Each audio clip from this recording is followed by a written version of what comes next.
de Colossenses, capítulo 2. Vou pedir, entretanto, ao irmão José Balroado para vir aqui ler a passagem, por favor. Colossenses, capítulo 2, uma das virtudes do estudo bíblico, na forma como nós o fazemos, que é estudar a palavra de Deus, versículo a versículo, e quase que palavra por palavra. Uma das virtudes, dizia eu, é que isto leva-nos a ler tantas vezes os mesmos capítulos, que quando chegamos ao fim já sabemos os capítulos de cor praticamente. Isso é muito bom. De maneira que eu vou pedir aqui ao José Balroado o favor de ler a passagem, e entretanto aproveito, que eu já sei que ele vai dizer por mim, ele vai dizer as saudações por mim, aos irmãos por aí. Ora, boa noite a todos, irmãos, e aqueles que nos seguem através da internet. Graça e paz do nosso Deus e Salvador Jesus Cristo. E um grande abraço em especial para o nosso irmão Alberto no Brasil, entre outros que nos seguem. Normalmente o irmão Benjamin Brecht, que não conheço, mas já tenho ouvido falar. Grande bênção do nosso Deus para todos, e diz assim a palavra do Senhor. Porque quer que saibais, quão grande combate tenho por vós e pelos que estão em Laodiceia, e por quantos não viram o meu rosto em carne, para que os seus corações sejam consolados e estejam unidos em amor e enriquecidos da plenitude da inteligência, para o conhecimento do mistério de Deus, Cristo, em quem estão escondidos todos os tesouros da sabedoria e da ciência. E digo isto para que ninguém vos engane com palavras persuasivas, porque, ainda que esteja ausente quanto ao corpo, contudo, em espírito, estou convosco, regozijando-me, e vendo a vossa ordem e a firmeza da vossa fé em Cristo.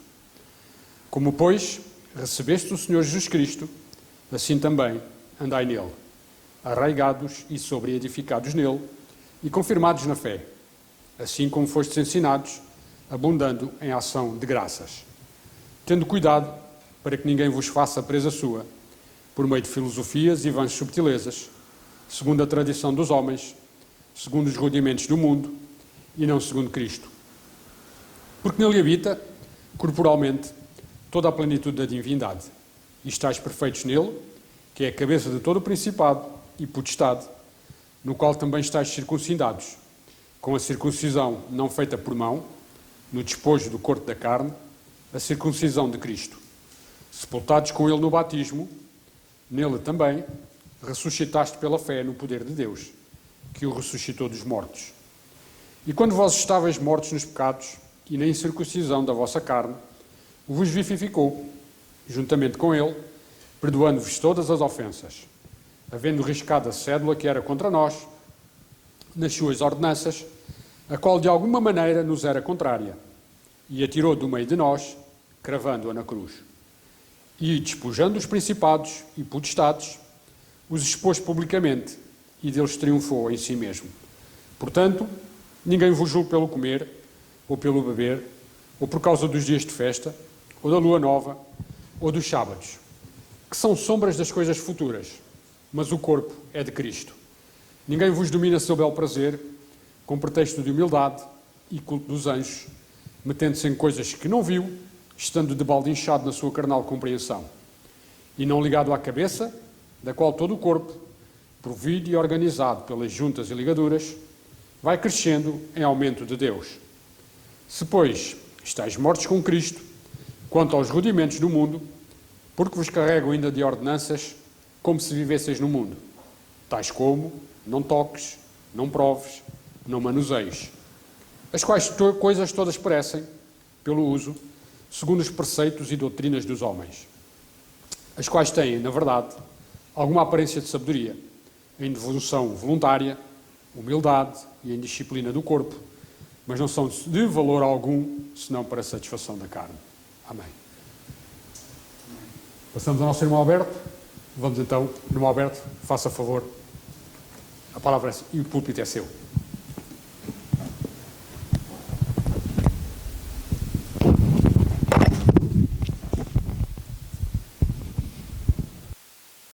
Graças a Deus por esta reunião de oração, comunhão e estudo da Palavra de Deus. Louvo ao Senhor por cada irmão que se interessa em adorar o Senhor através das Escrituras. Peço licença mais uma vez para partilhar convosco este pequeno pensamento em Colossenses 2, na primeira parte do verso 23, as quais têm, na verdade, alguma aparência de sabedoria em devoção voluntária. Todos nós temos preferências, gostos, e muitas vezes, até mesmo dentro da igreja, queremos imprimir nossas vontades, gosto, preferência. Muitos têm preferência a um estilo de música, outros vão preferir uma música, um hino, pouco mais meditativo, reflexivo. Uns vão preferir um estudo bíblico sobre profecias, sobre os fins dos tempos. Outros vão preferir um estudo mais evangelístico, falando sobre Jesus, as parábolas, gostos. E não queremos entrar aqui em discussão, mas levar a praticidade daquilo que Paulo está apresentando aqui. Muitas vezes nós temos algumas preferências, nós temos as nossas opiniões e vamos buscar apoio nas Escrituras. Queremos destacar um versículo ou outro para mostrar e autenticar aquilo que estamos requerindo. Quando não aceitamos algum procedimento, alguma prática, quando condenamos alguma coisa que nos ofende ou que não nos agrada, também vamos recorrer às Escrituras, destacando um versículo fora do seu contexto, ignorando a natureza do escrito, quer seja numa carta, numa poesia de salmos, num livro histórico, ou não sabendo manejar as Escrituras, misturando a lei com a graça, misturando profecia. Pronto, tudo para você impor a sua vontade. E aqui estava acontecendo, na igreja de Colossos, a mesma coisa. As exigências destes gnósticos que estavam influenciando a igreja em Colossos também pode estar influenciando a nossa vida. Veja que tudo tem a aparência de sabedoria, de humildade, de disciplina, de rigor. Mas Paulo diz que estas coisas não afetam a vida interior, piedosa e espiritual. A palavra que aparece aqui no verso 23 de Colossenses 2, como devoção voluntária. Em outras traduções nós vamos encontrar culto de si mesma. É o termo do original escrito, em grego, que vi no dicionário, etelotreskia, que quer dizer pretensa religião, ou então uma pretensa religiosidade imposta, autoimposta a si mesmo. O dicionário destaca assim que é uma adoração voluntária, arbitrária, uma adoração que se inventa e prescreve para si mesmo, contrariando a natureza da fé que se deve ser dirigida a Cristo Jesus. No entanto, a religião destas pessoas, delas mesmas e para elas mesmas, tem um fim em si, para ser apenas do seu agrado, da sua conveniência. O que podemos destacar aqui? Podemos estar juntamente cometendo o mesmo erro, muitas vezes buscando e procurando as nossas conveniências, aquilo que gostamos, que aprovamos, aquilo que damos preferência e que nos incomoda em alguma coisa. Procuramos logo um lugar que nos aceita e que seja mais suave na sua abordagem. O que é ensinado muitas vezes, se usa a própria Bíblia para apoiar ideias e opiniões, o que está errado e devemos estar atentos. Perceba você que no segundo capítulo de Apocalipse, Apocalipse capítulo 2 destaca ensinos que estavam dentro daquela igreja judaica, a igreja do reino terreno, filosofias, doutrinas de Nicolaitas, de Jezabel, de Balaão. Estas coisas vão entrando porque o homem é suscetível a estas novidades e nos atrai e nos seduz. Paulo mostra que a sabedoria era apenas aparente, que a religiosidade ela era voltada para si mesmo. A humildade era falsa, E o rigor, a disciplina, ela não atingia o interior para mudar a pessoa e fazê-la voltar ao Senhor. É através dos escritos de Paulo, entendendo e estudando as Escrituras, que vamos ter uma vida piedosa, livre, uma vida alegre na presença de Deus, sem o jugo, sem o peso, sem a cobrança dos homens e do mundo. Que o Senhor nos ajude. Amém.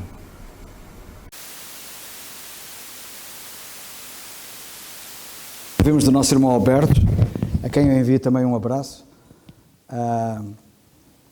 e para todos os outros, especialmente para a Mena em Londres e para a Mena que está em São João da Madeira. Sem desprezo dos outros, Cristóvão, Eloy, etc. Eu faço aqui uma lista. E a Raquel, em Bangkok, imaginem, tão longe. Mas vamos continuar com o nosso estudo, e nós estamos em Colossenses no capítulo 2, como vocês viram. E eu gostava que notassem o seguinte.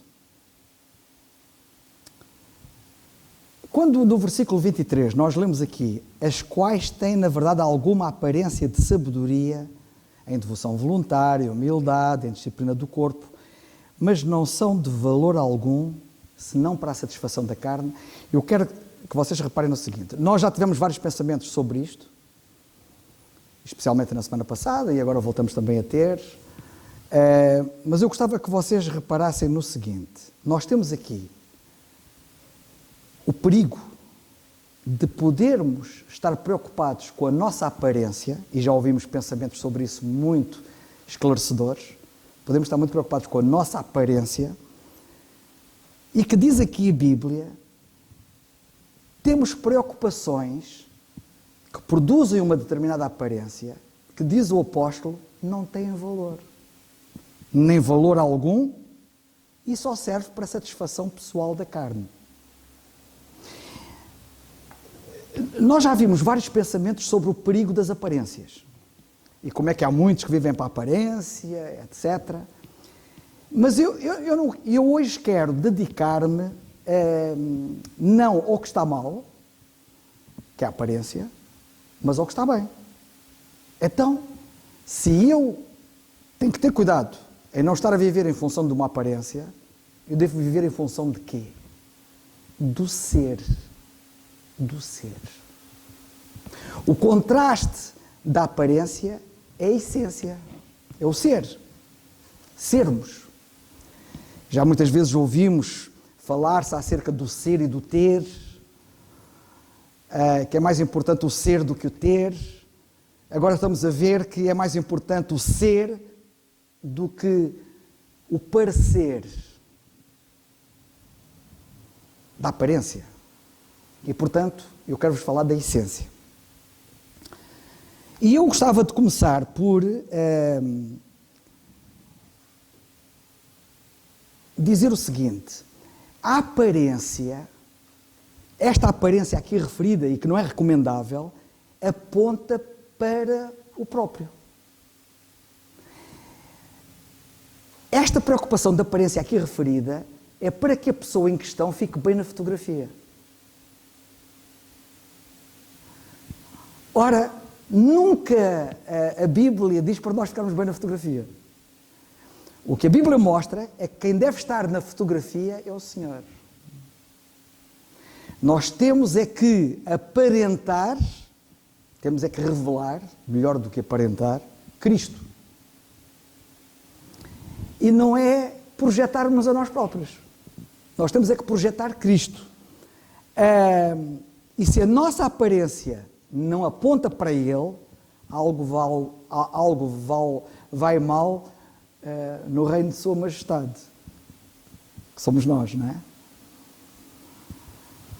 Eu gostava de começar por dizer o que Paulo diz na primeira carta a Timóteo, um pouco à frente, no capítulo 4 e no versículo 12. Capítulo 4 e versículo 12. Que Deus nos ajude. Eu quero, portanto, falar da parte positiva da questão e não da parte negativa, porque que está mal, toda a gente sabe que está mal. Ou toda a gente tem a obrigação de saber que está mal. E o apóstolo está aqui a dizer, olha, cuidado com a aparência. Porque não tem valor nenhum. Então, o que é que tem valor? É o ser, ok? É sermos. E isto, sabem que há uma grande diferença entre a religiosidade, o ser religioso, e o ser genuíno, o ser espiritual. Genuíno. E a diferença é que o religioso está preocupado com a aparência. O Senhor Jesus Cristo, já no tempo dele, falando aos religiosos do tempo dele, diziam, vocês são como os sepulcros caiados por fora, é tudo muito bonito por fora. O pior é o que está lá por dentro. E é isto que está por dentro que me preocupa. E que nós devemos nos preocupar e que nós devemos tratar. É o que está por dentro. E não podem ser ossos podres. O que está por dentro não pode ser cadáver. O que está por dentro não pode ser defunto. Tem que haver vida do lado de dentro. Porque senão vamos ser religiosos. E o apóstolo está, de certa maneira, aqui a combater a religiosidade, que é a aparência. Okay? E então, na primeira carta a Timóteo, no capítulo 4 e no versículo 12, antes disso, nós precisamos, por exemplo, de saber. O conhecimento é uma coisa muito importante. Mas conhecer, para falar melhor de Cristo, para o apresentar melhor, para o revelar melhor, não é conhecer para nós próprios sermos engrandecidos. E as pessoas dizerem assim, como ele sabe tanto, como ele conhece tanto. Essa via não aproveita para nada. É para a satisfação da carne. O conhecimento deve ser, o conhecimento e tudo em nós deve apontar para Cristo. E para mim o viver é Cristo, dizia o apóstolo Paulo, e é isto. Sede meus imitadores, dizia ele, mas notem logo a seguir o que ele disse, como eu sou de Cristo. Ou seja, nós somos exortados a estarmos identificados com Cristo em tudo. Não apenas na cruz para sermos salvos, mas na vida diária enquanto nós vivemos. E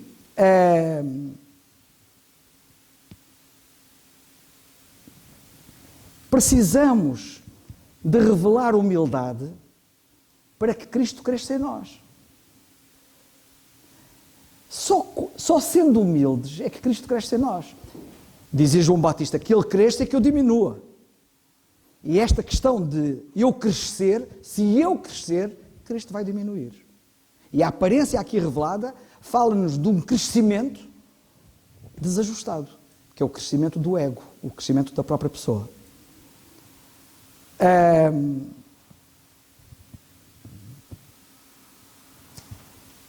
Muito podia ser dito ao longo desta linha, mas a ideia que eu quero transmitir é o seguinte.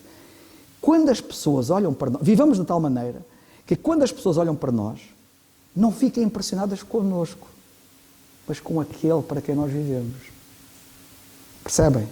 Isso é que é importante. E então eu gostava de começar por esta primeira passagem rapidamente. Primeira carta a Timóteo, capítulo 4, tal como eu disse, e versículo 12, que diz assim: ninguém despreza a tua mocidade, mas sê. Ele não disse, Timóteo, aparenta. Não. Sê. Ele está preocupado com a essência, não está preocupado com a aparência. E por isso ele diz, sê. E neste caso concreto, sê o quê? Exemplo. Nós sermos exemplo, isso é tremendo. Nós, para sermos o exemplo, temos de ser os melhores. Um indivíduo mediano, para não falar que é medíocre, não pode ser exemplo de nada. Nós nunca apresentamos como exemplo uma pessoa mediana.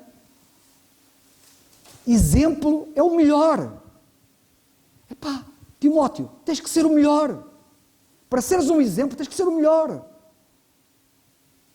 Porque o exemplo é o protótipo. O exemplo é o protótipo. Aliás, protótipo e exemplo até são sinónimos, num certo sentido.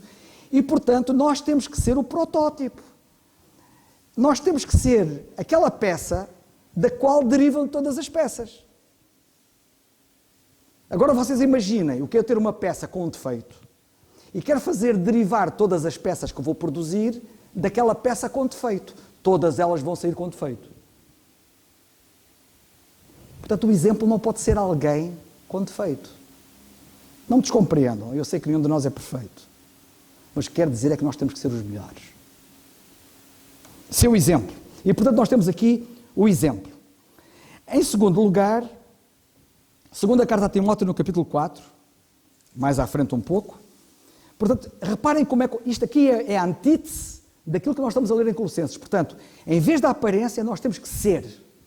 Temos que preocupar-nos com a essência. O que é que eu sou, de facto? E no capítulo 4, e no versículo 5, ele diz assim: mas tu, sê sóbrio em tudo. Uma das coisas admiráveis é que na Bíblia nós vemos que o desafio para nós é ou tudo ou nada. Não há cá meios termos. Ou és exemplo e tens que ser o melhor, ou mediano não serves para nada. E quanto à sobriedade, é ser sóbrio em tudo. Não é ter sobriedade em relação ao vinho e não te embebedas, mas embebedaste com outras coisas. E há muita coisa em que nós nos podemos embebedar, podemos perder a sobriedade. E na vida cristã é preciso sermos sóbrios. E eu gostava de chamar a vossa atenção para o seguinte em relação a isto. Em primeiro lugar, não delirarmos. O indivíduo que vive da aparência está a delirar. Ele não está na realidade. Está fora da realidade. Delira. E está convencido. E quando o indivíduo delira, ninguém lhe vai dizer o contrário. Porque ele nem vai aceitar, nem vai entender. E este é um grande problema. E nós temos que apostar mesmo na essência. Porque senão podemos ter algumas disfunções e podemos chegar ao ponto de delirar. Um bêbado delira. E já vou falar sobre o delírio do bêbado. Sóbrio significa estar consciente. Consciente. Consciente de quem sou, consciente de onde estou, consciente do que é que estou a fazer, consciente de para onde é que eu vou, estar consciente em tudo, em tudo. Sóbrio em tudo. Depois há uma coisa curiosa em relação à sobriedade. Um indivíduo sóbrio é um indivíduo que sabe o que diz. Porque o bêbado não sabe o que diz. Vocês já estiveram com um bêbado a falar? Só diz disparates. Ele nem sabe o que diz. E nós podemos correr o risco de também dizermos coisas e não sabermos o que dizemos. Outra coisa que o bêbado também não sabe, é não sabe o que faz. Faz coisas e não tem consciência do que está a fazer. Tem um caminhar sinuoso, para não dizer que passa a vida a cair. A poder ser um tropeço, a poder, e é, para os outros. Eu como cristão não posso ser isso. Eu não posso andar a cambalear, eu não posso andar de uma forma inconsciente, eu tenho que saber o que é que estou a dizer, tenho que saber o que é que estou a fazer, eu tenho que estar consciente. Ser sóbrio. Evidentemente que estes que viviam da aparência estavam completamente ébrios.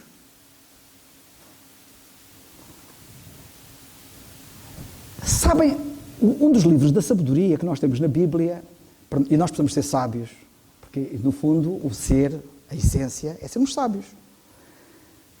Sabem que o livro, conhecido como o livro da sabedoria, é Provérbios. Aquilo respira sabedoria pelos poros. E sabem que em 3 sítios diferentes, 3 vezes, o livro de Provérbios diz: sê sábio. Sê sábio. É uma das virtudes que eu admiro, a sério. Nem toda a gente é sábia. Salomão foi inteligente quando disse ao Senhor: quero ser sábio, dá-me sabedoria. Ser sábio. Sabem que ser sábio não é a mesma coisa que ser conhecedor. Não é a mesma coisa que ser erudito. Sabe muito. Um indivíduo pode ser um grande erudito e ser um louco. E não ser sábio. Sabem que a sabedoria, no fundo, a sabedoria é a capacidade de nós pormos em prática aquilo que a gente sabe. A capacidade de nós pormos em prática o nosso conhecimento é que é sabedoria. E nós, na nossa essência, nós temos que ter esta preocupação constante para fugirmos à aparência. Sermos realmente e não parecermos. Em Provérbios 6.6, rapidamente, Provérbios 6.6, nós lemos assim: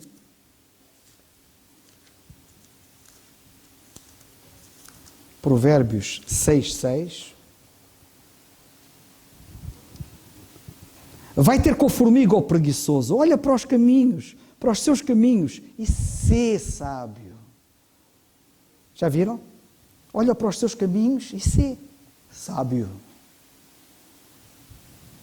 Onde é que eu devo olhar? Para a formiga. Tínhamos aqui um monte de lições e estava para várias mensagens. Só olharmos para a formiga e sermos sábios como a formiga. Mas o que eu quero chamar a vossa atenção é: sê sábio. O sábio Salomão, escrevendo este livro de sabedoria de Provérbios, diz-nos a nós: sê sábio. No capítulo 23 e no versículo 19, peço desculpa, capítulo 23 e versículo 19, ele também diz assim: ouve tu, filho meu, e sê sábio, e dirige no caminho o teu coração. Olha, tu sê sábio, e depois faz o que o teu coração ditar. A partir do momento que eu sou sábio, eu posso seguir o meu coração, porque de outra maneira o meu coração vai me enganar. Mas reparem, e depois ele diz outra coisa: ouve e sê sábio. Meu filho, ouve e sê sábio. Nós temos que dar ouvidos à palavra de Deus. Nós temos que dar ouvidos àquilo que Deus diz. Porque o que Deus diz é o que conta. Não é o que nós pensamos, não é o que nós sonhamos, não é o que os outros dizem, é o que Deus diz. Eu ainda está a ser publicado diariamente uma série de artigos escritos já há muitos anos pelo saudoso John Rice, que foi um grande pregador, foi um grande evangelista americano, chamado John Rice. Para quem não sabe, só para vocês terem para aqueles mais antigos, os mais novos não sabem disso, havia um jornal, como vocês devem saber, os mais velhos, que era muito famoso, que era a Espada do Senhor. A Espada do Senhor era um jornal que era publicado aqui em Portugal, mas que era uma cópia da Espada do Senhor americana. O fundador da Espada do Senhor na América foi John Rice. Ele é que fundou essa publicação que era a Espada do Senhor. E como eu disse, para além de muitas coisas, o John Rice foi um grande evangelista. Eu, por exemplo, estou-me a recordar. Por acaso não está aqui o Francisco, mas se o Francisco estivesse aqui lá de coisa, existe um folheto que tem várias páginas. Aquilo é mais um fascículo, mais um opúsculozinho do que um folheto. Aquilo são várias páginas, portanto é um livrinho pequenino. Também não é livrinho, não é assim um livro, mas tem várias páginas. E se calhar alguns de vocês ainda se lembram desse livro que estava em muitas igrejas, estava por aí, foi publicado pela Espada do Senhor, se não estou em erro. Que era: o que é necessário que eu faça para me salvar. O título era: o que é necessário que eu faça para me salvar. Foi escrito pelo John Rice. E esse livro, eu recomendo isso vivamente, que todos leiam aquilo. E sabem de uma coisa curiosa? Quando o Francisco foi confrontado com o Evangelho, estava a ouvir o Evangelho, era um rapaz novo, na altura pai com uns 16 ou 17 anos, o Francisco ouviu aquilo, não é? Ele era muito amigo de um outro rapaz, eram os dois muito amigos. Ambos ouviram o Evangelho e o outro converteu-se, e quando o outro deu testemunho, mas eles eram muito amigos mesmo, andavam sempre juntos. E quando o outro se converteu, o outro deu testemunho dele, como é que se tinha convertido, não é? Da alegria que teve, e não sei o quê, e não sei o que mais. Foi o testemunho dele. E o Francisco como ouviu o grande amigo dele a dizer que se converteu, e também se queria converter, mas o homem não conseguia ter aquilo que o amigo dele tinha. Não conseguia ter aquela alegria que o outro tinha, e não sei o quê. Estava numa angústia tramada. E sabem de uma coisa? Ele leu este folheto que é necessário que eu faça para me salvar, escrito pelo John Rice. E quando ele leu este opúsculo, ele ficou esclarecido. Porque o John Rice lá dizia assim, isto não depende de sentimentos. Uns sentem de uma maneira, outros sentem de outra, outros assim. Não depende de sentimentos, tens é que crer naquilo que Deus diz. E o Francisco, aquilo iluminou-se-lhe a alma. Ele diz, já estou descansado, depois dos joelhos, confiou no Senhor como seu Salvador e foi salvo. Mas ele foi fantástico, o John Rice. E ele escreveu muitas coisas, além de ser um grande evangelista. Ele, como veem, ele publicou A Espada do Senhor, que era uma revista periódica, e muito famosa, até cá em Portugal houve a versão portuguesa da questão, e ele também escreveu livros. Por exemplo, lá em casa tenho um comentário aos Atos dos Apóstolos escrito por ele, que é um grande volume. E lá em casa também tenho um livro, que é um volume mais não tão grosso, porque os Atos dos Apóstolos têm mesmo esta lombada bem larga, sem exagero, e o outro é para isto, mesmo assim é volumoso, que é The Home, o lar, ou a família. E já no passado, aquilo tem vários capítulos que aborda várias áreas da família, que são muito importantes. Fala do namoro, fala do casamento, fala do divórcio, fala de todos os temas que vocês possam imaginar. Eu há dias estava lá em casa e estava-se a falar sobre a questão dos filhos e da educação dos filhos. E da dificuldade que alguns sentem em educar os filhos. De repente fez-se uma luz, assim, alto. Vou ao John Rice ver o que é que ele escreve sobre o assunto e vou publicar. A última publicação acho que vai sair na sexta-feira. Todos os dias está a sair uma parte daquilo que ele escreveu sobre a educação dos filhos. Fantástico. E hoje já tomei a decisão, e já dei andamento à coisa, já comecei a traduzir um outro capítulo, que é honrar pai e mãe. Que é outra tragédia. Uma das tragédias que nós assistimos aí em muitas famílias é os filhos não serem bem educados. E outra tragédia também nas famílias é as pessoas não saberem honrar pai e mãe. E quando se fala em honrar pai e mãe, não estejam a pensar na criancinha que tem que honrar pai e mãe. Evidentemente que tem que começar desde o princípio a honrar pai e mãe. Mas estou a falar dos velhos, como eu. Pessoas que têm os pais vivos, não como eu, os meus pais já partiram, mas até há relativamente pouco tempo eles estavam vivos, e que não honram os pais. Honrar os pais tem muito que se lhe diga. Leiam aquilo que ele publica lá sobre o assunto. Vocês vão ver. É preciso saber honrar os pais e é preciso saber educar os filhos e por aí fora. E tem lá mais coisas. Eu ainda vou lá pôr mais coisas. Falar sobre o dever dos maridos, o dever das mulheres. E para aí fora. Aquilo é tremendo. Grande homem de Deus. Se ele estivesse aqui, dava-lhe um grande abraço. Mas agora só vou poder abraçar lá no céu, se o Senhor permitir. Porque eu acho que até nem vou conseguir chegar lá ao pé dele, porque aquilo é tanta gente lá, e a gente vai estar ao pé do Senhor, não é? E ocupados com o Senhor. Mas, de qualquer das maneiras, eu queria chamar a vossa atenção para isto, que me parece muito importante. Portanto, ser sóbrio. Há muita falta de sobriedade em muita coisa. Eu vejo pais que são bêbados. Não sabem educar os filhos, não são sóbrios. E depois encontro indivíduos, a falta de sobriedade, a sobriedade levar-nos aqui a um grande tratado, porque a sobriedade fala, acima de tudo, de autocontrole também, e de domínio próprio, de equilíbrio. E muitos são desequilibrados. Aliás, o bêbado é um indivíduo desequilibrado, não é? Por isso é que ele cai. E nós, como crentes, na vida espiritual, temos que ser pessoas equilibradas, temos que ser sóbrias, equilibradas. E equilibrado em tudo. Há pais que aquilo são os mãos livres, os filhos fazem o que quiserem, está todo mundo revolucionado, está toda a gente incomodada, menos os pais. Que pais são estes? Os filhos fazem treta por uma linha. Eles não educam os filhos. Está todo mundo incomodado. Mas os pais estão tão cegos porque estão bêbados. E são desequilibrados. E não fazem nada. Depois há outros desequilibrados que quase que matam a criança à pancada. É outro desequilíbrio. Tem que haver um equilíbrio. Tem que haver disciplina, mas disciplina de uma forma correta. Aliás, lê o que o John Rice escreve sobre o assunto, que é curioso e interessante. Bem, para terminar, nós temos que terminar, porque as horas...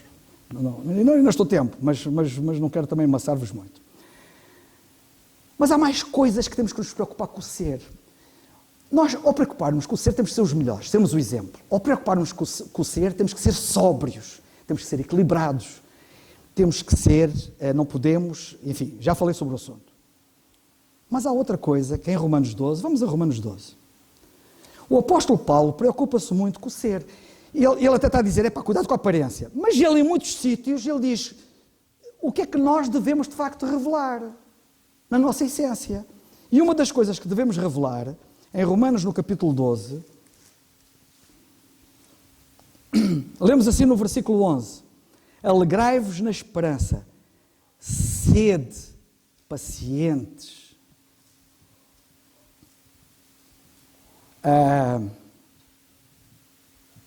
É o versículo 11 primeiro, desculpem lá. Esta é a segunda parte. Versículo 11 primeiro. Não sejais vagarosos no cuidado, sede fervorosos no espírito. Isto é por dentro. Não é ser fervoroso no corpo. Eu vou ir a muitas igrejas e vejo aquela gente toda a vibrar no corpo. E aquilo lá por dentro. Como é que aquilo estará? Fervorosos no espírito. E nós precisamos de revelar fervor. Sermos fervorosos. Eu até gostava de chamar a vossa atenção para isso. Há uma coisa que me preocupa imenso. Aliás, há outros que falaram nisso de outras maneiras. Mas eu gostava de referir isto. Ser fervoroso pelo Senhor. Ser fervoroso pelas coisas do Senhor. Isto tem que ser normal em nós. Não pode ser uma exceção. Tem que ser sempre. Eu vou-vos colocar esta situação assim. Por exemplo, imaginem um pai que tem um filho. E estão ambos a ver televisão. Está a dar um jogo do Real Madrid com a Juventus. E estão lá até jogadores portugueses. Imaginem, por exemplo, quem diz o Real Madrid, foi um exemplo, não, agora podia ser outra equipa qualquer. Imaginem o filho que está com o pai a ver o jogo, a ver o pai vibrar no desafio de futebol, como ele não o vê vibrar pelo Senhor e pelas coisas do Senhor. Que mensagem subliminar é que o pai está a passar ao filho? Olha, eu até tenho dito que o Senhor é muito importante, mas o filho está a vir assim, és tão mentiroso. O importante para ti é o futebol. E isso é que é importante. Tu vibras pelo futebol como não vibras pelo Senhor nem pelas coisas do Senhor. Isto é apenas um pequeno exemplo. E, portanto, nós precisamos de ser mesmo fervorosos. E não podemos dar a bebas, temos de ser os melhores. Eu não posso vibrar mais por um jogo de futebol do que vibro pelo meu Senhor. Não posso.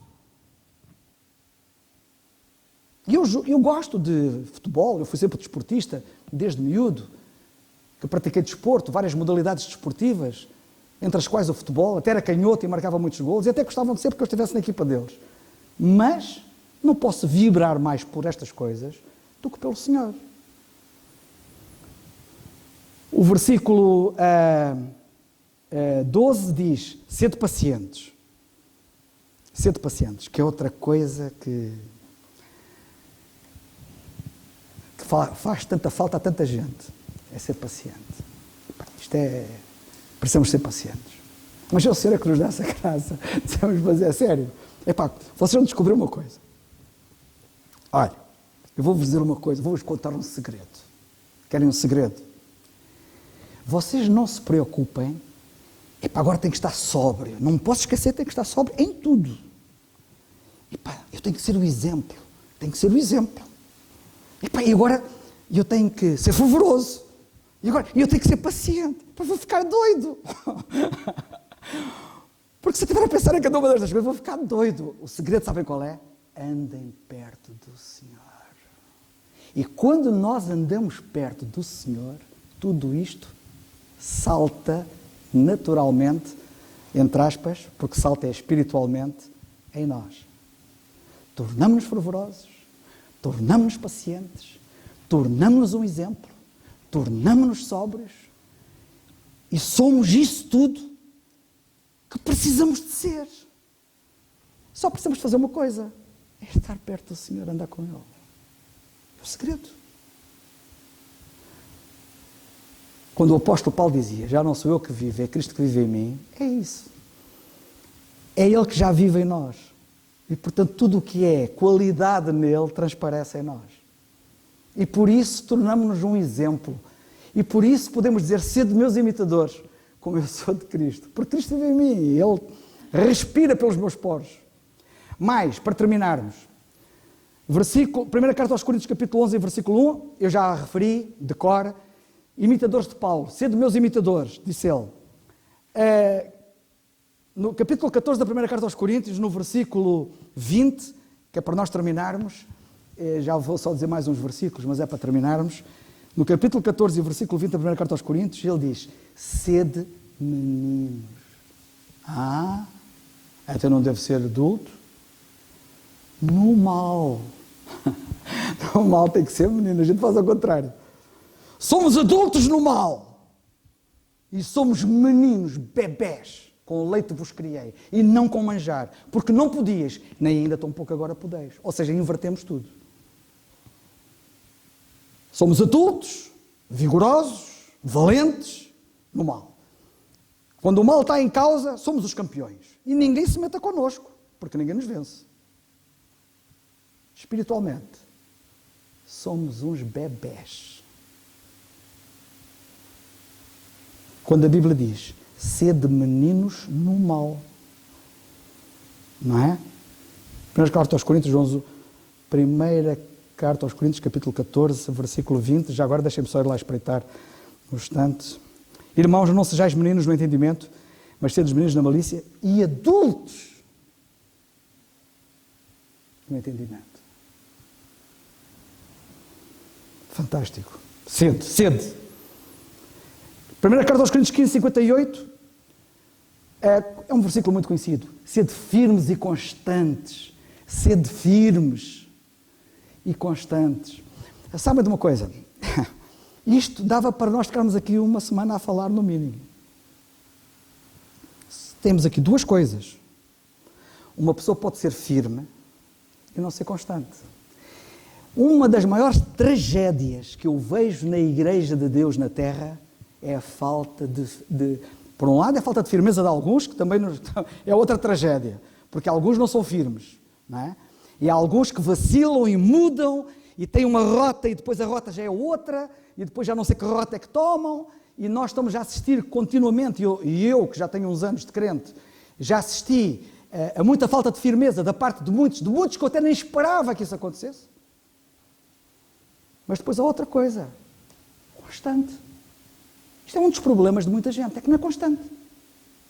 Às vezes, estão-te com todo o gás. Depois, de repente, onde é que está? Desapareceu. Depois aparece todo o gás. E depois, onde é que está a constância? Nós temos de ser constantes. Nós não podemos ser hoje uma coisa e amanhã ser outra.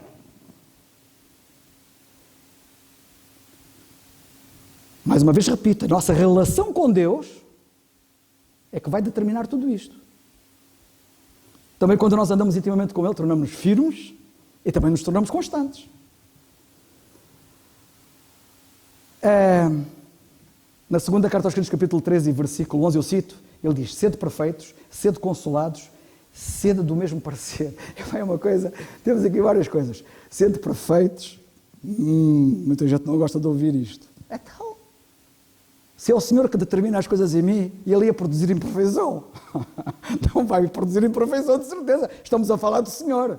sendo perfeitos. Como é que eu posso conseguir isso? Com o Senhor. Sendo consolados. Sendo consolados. É tão bom a gente chegar ao pé de um crente, como eu falei no início, o sobrinho do Nando, com um cancro na cabeça, sem esperança de vida, e ver uma pessoa consolada. Ele estava consolado no Senhor. E vejo tanta gente amargurada, desesperada, triste, revoltada, tudo menos consolado.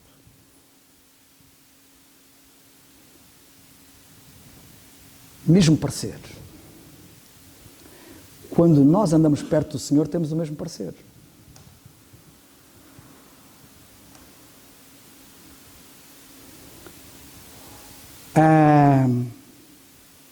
Até ficamos iguais uns aos outros.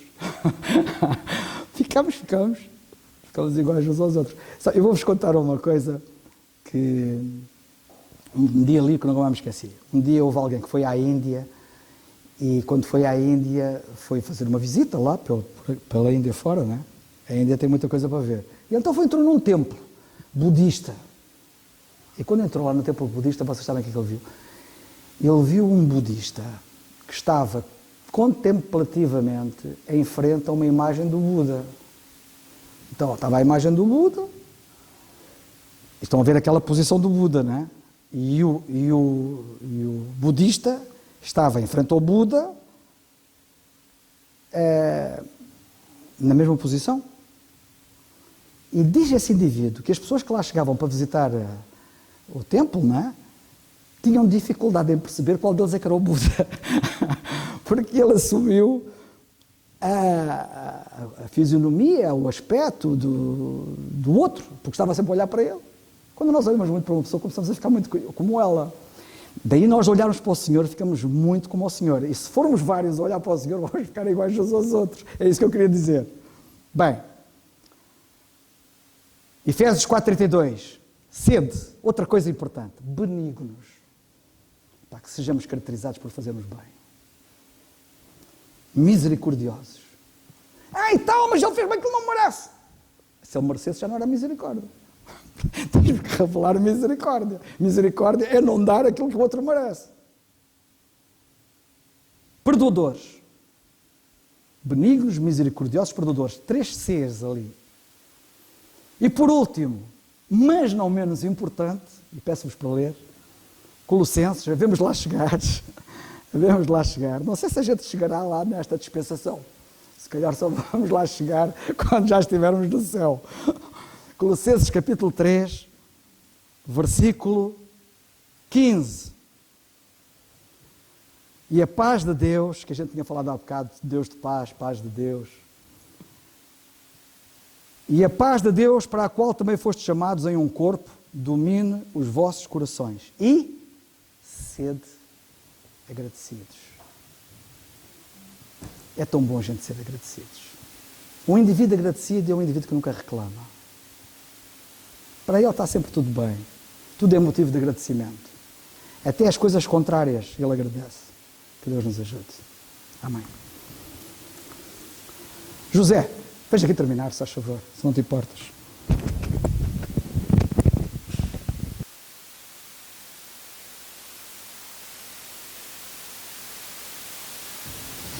Deixa-me dizer só uma coisa que eu li há muito tempo em relação a ser religioso e ser crente, a diferença.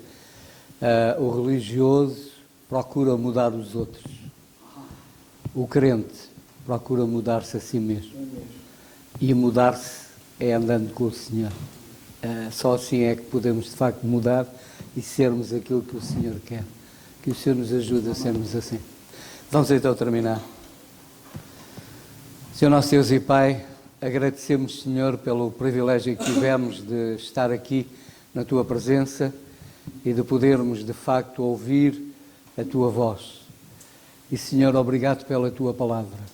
Como ela é preciosa, de facto, Senhor, que Tu nos ajudes a entendê-la com toda a clareza e a pô-la em prática na nossa vida. Senhor, continua connosco, leva-nos agora em bem até aos nossos lares e ajuda-nos, de facto, Senhor, a viver para Ti e para a Tua glória. Cuida, pois, de todas as coisas, tudo entregamos nas Tuas mãos, é o Teu cuidado, louvando-Te e agradecendo-Te tudo no nome e para a glória do Senhor Jesus. Amém. O culto já terminado.